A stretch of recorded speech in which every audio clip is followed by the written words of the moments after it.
Hello, good morning students. നമ്മൾ കഴിഞ്ഞ ക്ലാസ്സിലൊക്കെ പറഞ്ഞത് സൈക്രോമെട്രിയാണ് അല്ലേ. അന്തരീക്ഷവായു ഒരു ഫിസിക്സിലെ ഒരു ശാസ്ത്രശാഖയാണെന്ത് സൈക്രോമെട്രി.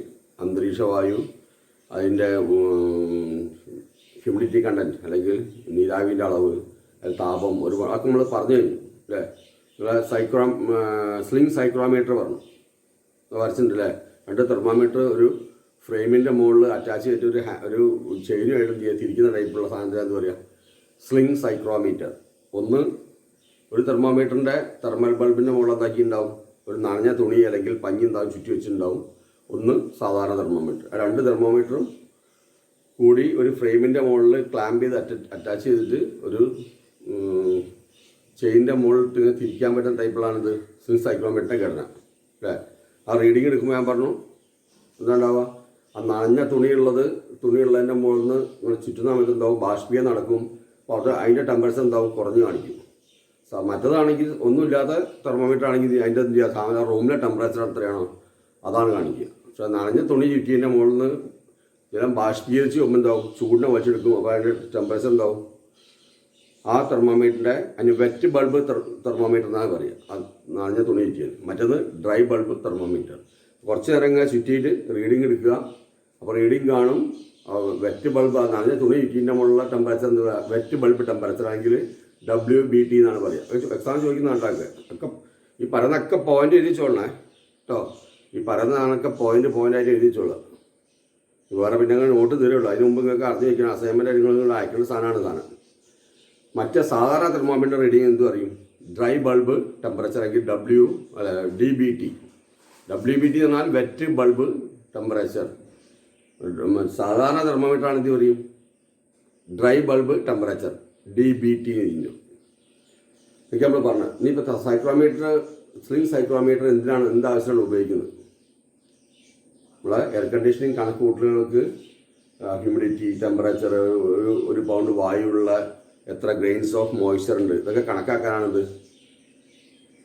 എയർ കണ്ടീഷനിങ് കണക്ക് കൂട്ടലുകൾക്കാണ് സ്ലിംഗ് സൈക്രോമീറ്റർ ഉപയോഗിക്കുക. അതിൻ്റെ കൂടെ തന്നെ സൈക്രോമെട്രിക് ചാർട്ട് സാധനമുണ്ട്. അതിൽ നോക്കിയാണ് എന്ത് ചെയ്യുക, എത്രയാണ് റീഡിങ് നോക്കിയിട്ട് അതിൽ മാർക്ക് ചെയ്തിട്ടാണ് എന്ത് ചെയ്യുക, സൈക്രോമെട്രിക് ചാർട്ട് ഉപയോഗിക്കുക. അപ്പോൾ സൈക്രോമെട്രിക് ചാർട്ടും സ്ലിംഗ് സൈക്രോമീറ്ററും എന്തൊക്കെ എയർ കണ്ടീഷനിങ് എന്തൊക്കെ കണക്കുകൂട്ടൽ അല്ലെങ്കിൽ കാൽക്കുലേഷനാണ് ഉപയോഗിക്കുന്നത്. അത് ഒരു വായുവിൻ്റെ ഒന്നില്ലെങ്കിൽ AC റൂമിലത്തെ വായു അല്ലെങ്കിൽ പുറത്തുള്ള വായുവിൻ്റെ റിലേറ്റീവ് ഹ്യൂമിഡിറ്റി, വായുവിലെ നീരാവിൻ്റെ അളവ് കൂടുക കുറയുക അല്ലേ. അപ്പോൾ ഒന്നില്ലെങ്കിൽ AC മുറിയിലെ വായുവിൻ്റെ അല്ലെങ്കിൽ പുറത്തുള്ള വായുവിൻ്റെ റിലേറ്റീവ് ഹ്യൂമിഡിറ്റി അളക്കാൻ എന്ത് ഉപയോഗിക്കാം, സ്ലിംഗ് സൈക്രോമീറ്റർ എന്താക്കാം ഉപയോഗിക്കാം. ഒരു AC മുറിയിലെ വായു അല്ലെങ്കിൽ പുറത്തുള്ള വായുവിലുള്ള RH അല്ലെങ്കിൽ റിലേറ്റീവ് ഹ്യൂമിഡിറ്റി കണ്ടുപിടിക്കാൻ എന്ത് ഉപയോഗിക്കാം, സ്ലിംഗ് സൈക്രോമീറ്റർ ഉപയോഗിക്കാം. അതേപോലെ അതിൻ്റെ ഡ്യൂ പോയിന്റ്, ആ വായുവിലെ ഡ്യൂ പോയിന്റ് എത്രയാണ്, ആ റൂമിലത്തെ അല്ലെങ്കിൽ സ്പേസിലെ ഡ്യൂ പോയിന്റ് എത്രയാണ്. പിന്നെ ഒരു പൗണ്ട് വായുവിൽ എത്ര ഗ്രെയിൻസ് തുള്ളി എത്ര തുള്ളികളുണ്ട്, ജലത്തിൻ്റെ എത്ര ചെറിയ കണികകളുണ്ട്. ഒരു പൗണ്ട് വായുവിൽ ആ റൂമിൽ ടെമ്പറേച്ചർ കുറയുന്നതനുസരിച്ച് എത്ര മണികളുണ്ട് അത് അളക്കാൻ പറ്റും. ഒരു പൗണ്ട് വാട്ടറിൻ്റെ വ്യാപ്തം എത്രയാണ്, ഒരു പൗണ്ട് ജലത്തിൻ്റെ എത്ര വ്യാപ്തം ഉള്ളത്. പിന്നെ ആ വായുവിലുള്ള താപത്തിൻ്റെ അളവ്, ഇതൊക്കെ അളക്കാൻ എന്ത് ഉപയോഗിക്കാം, നമുക്ക് സ്ലിംഗ് സൈക്രോമീറ്ററും സൈക്രോമെട്രിക് ചാർട്ടും ഉപയോഗിച്ച് എന്ത് ചെയ്യുക, ഇതൊക്കെ കണ്ടുപിടിക്കാം കേട്ടോ. അത് ചോദിക്കും സ്ലിംഗ് സൈക്രോമീറ്ററിൻ്റെ ഉപയോഗം എന്താണ്. അപ്പോൾ സ്ലിംഗ് സൈക്രോമെട്രിക് ചാർട്ട് ഉപയോഗിച്ച് എന്ത് ചെയ്യുക, അന്തരീക്ഷ വായുവിലെ അല്ലെങ്കിൽ AC മുറിയിലെ വായുവിൻ്റെ റിലേറ്റീവ് ഹ്യൂമിഡിറ്റി കണ്ടുപിടിക്കാം. പ്രത്യേകം ശ്രദ്ധിച്ചോളാം, റിലേറ്റീവ് ഹ്യൂമിഡിറ്റി കണ്ടുപിടിക്കാം. ആ വായുവിൻ്റെ ഡ്യൂ പോയിന്റ് എന്ത് ചെയ്യുക, RH 100% ആയിക്കഴിഞ്ഞാൽ ആ ടെമ്പറേച്ചർ എന്ത് പറയുക, ഏത് ടെമ്പറേച്ചറാണോ RH 100% ആവുന്നത് അതിന് നമ്മളെന്ത് പറയുക, ഡ്യൂ പോയിന്റ്. അപ്പോൾ ഡ്യൂ പോയിന്റ് കണ്ടുപിടിക്കുക. ഒരു പൗണ്ട് ജലത്തിൻ്റെ എത്ര ഗ്രെയിൻസ് ഉണ്ട് അത് കണ്ടുപിടിക്കാം. ഒരു പൗണ്ട് ജലത്തിൻ്റെ വ്യാപ്തം എത്രയാണ്, അല്ല വോളിയം എത്രയാണ് അത് കണ്ടുപിടിക്കുക. പിന്നെ ആ വായുവിൽ അടങ്ങിയ താപത്തിൻ്റെ അളവ്, ഇതൊക്കെ കണ്ടുപിടിക്കാനാണ് ഇത് ഉപയോഗിക്കുക. പ്രത്യേകം ഈ പറഞ്ഞ പോയിൻ്റൊക്കെ കേട്ടിട്ട് അതേപോലെ പോയിന്റ് എഴുതി കേട്ടോ. സ്ലിംഗ് സൈക്രോമീറ്ററും സൈക്രോമെട്രിക് ചാർട്ടും ഉപയോഗിക്കാം. സൈക്രോമെട്രിക് ചാർട്ട് നമ്മൾ വരച്ചിട്ട് അടുത്ത ക്ലാസ്സിൽ എടുക്കുക, ജസ്റ്റ് വരച്ച് മാത്രം. ഇതാണ് സൈക്രോമെട്രിക് ചാർട്ട് കേട്ടോ. സൈക്രോമെട്രിക് ചാർട്ടിൽ ഏതൊക്കെ ലൈനാണ് ഉണ്ടാകുക അടുത്ത ക്ലാസ്സിൽ ഞാൻ ജസ്റ്റ് ഇവിടെ വരച്ച് ഇതാണ് കാണാൻ വേണ്ടി വരച്ചാണ്. സൈക്രോമെട്രിക് ചാർട്ടാണിത്. ഓരോ ലൈനും എന്തിനെ സൂചിപ്പിക്കുന്നത് കാണിക്കാൻ വേണ്ടിയിട്ടാണ്. അത് കഴിഞ്ഞ് പിന്നെ ഉള്ളത് TH എന്ന സാധനമാണ്. എന്താണ് ടെമ്പറേച്ചർ ഹ്യൂമിഡിറ്റി ഇൻഡെക്സ്.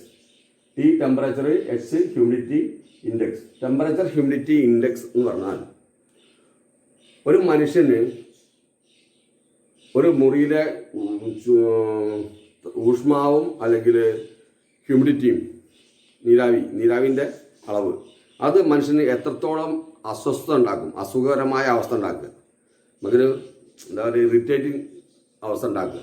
ഒരു ടെമ്പറേച്ചറും ഹ്യൂമിഡിറ്റിയും ഒരു മനുഷ്യന് എത്രത്തോളം ഇറിറ്റേഷൻ അല്ലെങ്കിൽ അസുഖകരമായ അവസ്ഥ ഉണ്ടാക്കും. അങ്ങനത്തെ ഒരു നമ്പറാണെന്ത് THI എന്ന് പറഞ്ഞാൽ കേട്ടോ. THI ടെമ്പറേച്ചർ, പ്രത്യേകം ഓർമ്മിച്ചോളാം, ടെമ്പറേച്ചർ ഹ്യൂമിഡിറ്റി ഇൻഡെക്സ്, അതിന് ഷോർട്ടാണ് THI.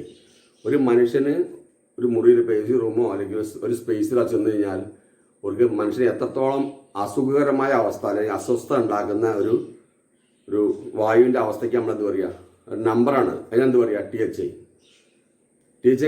ഞാൻ പറഞ്ഞു ഹ്യൂമിഡിറ്റി കണ്ടമാനം കൂടിക്കഴിഞ്ഞാൽ നമ്മുടെ ശരീരത്തിൽ നിന്നുള്ള ജലത്തിൻ്റെ ബാഷ്പീയ നിരക്ക് എന്താവും, അത് തീരെ കുറഞ്ഞു പോകും. ബാഷ്പീകരിക്കാണ്ട് നമുക്ക് എന്താ ഒരു അസ്വസ്ഥത. നമ്മൾ മഴക്കാറ് മൂടിക്കഴിഞ്ഞാൽ ഉണ്ടാവില്ലേ, ചെറിയ ചൂടുണ്ട്, മഴക്കാറ് മൂടിക്കഴിഞ്ഞാൽ നമുക്ക് ആകെ ഒരു പുഴുക്കം പോലെ ഉണ്ടാവും അല്ലേ. മഴക്കാലം ഇപ്പോൾ ഒന്നിച്ചുള്ളതാണ്. ഇപ്പോൾ റൂമിലാണെങ്കിലോ അതേപോലെ ഒരു എയർ സർക്കുലേഷൻ ഒന്നും ഇല്ല, അങ്ങനെ കുടുങ്ങി കിടന്നുകൊണ്ടാവും, ഒരു അസ്വസ്ഥത ഉണ്ടാവും. അപ്പോൾ ഹ്യൂമിഡിറ്റി കൂടി 10% ആൾക്കാർക്ക് ആ THI എന്ന് പറഞ്ഞാൽ ഹ്യൂമിഡിറ്റി 70% ആയിക്കഴിഞ്ഞാൽ അസ്വസ്ഥത ഉണ്ടാവും.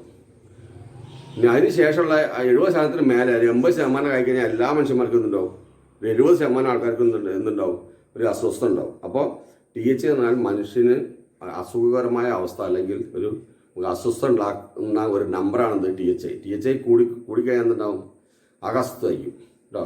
THI 70 ആകുമ്പോൾ തന്നെ 10% ആൾക്കാർക്ക് എന്താണെന്ന് തുടങ്ങും, അസ്വസ്ഥത ഉണ്ടാകാൻ തുടങ്ങും. അതിന് മേലെ അത് കൂടിക്കഴിഞ്ഞാൽ ഭയങ്കര അസ്വസ്ഥതയായിരിക്കും. അങ്ങനെ മനുഷ്യന് അസുഖകരമായ ഒരു അവസ്ഥ ഉണ്ടാക്കുന്ന ഒരു നമ്പറാണെന്ത് THI കേട്ടോ.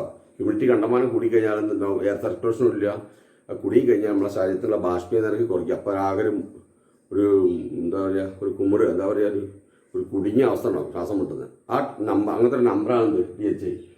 ഒരു മുറിയിലെ വായുവിൻ്റെ ടെമ്പറേച്ചറും ഹ്യൂമിഡിറ്റിയും മനുഷ്യനെ എത്രത്തോളം അസുഖകരമായി ഉണ്ടാക്കുന്നു അല്ലെങ്കിൽ സുഖമില്ലാത്തൊരവസ്ഥ ഉണ്ടാക്കുക, ആ നമ്പറാണെന്ത് THI. മനസ്സിലായോ? പിന്നെ അപ്പോൾ ഇത്രയ്ക്കാണ് പറഞ്ഞത്. പിന്നെ സൈക്രോമെട്രിക് ചാർട്ടാണ്. സൈക്രോമെട്രിക് ചാർട്ട് ഉപയോഗിച്ച് നമുക്ക് എന്താ കണ്ടുപിടിക്കാം, ഓരോ ലൈനും എന്തിനെ സൂചിപ്പിക്കുന്നു. നമുക്ക് അടുത്ത ക്ലാസ് വരെ. Okay, thank you.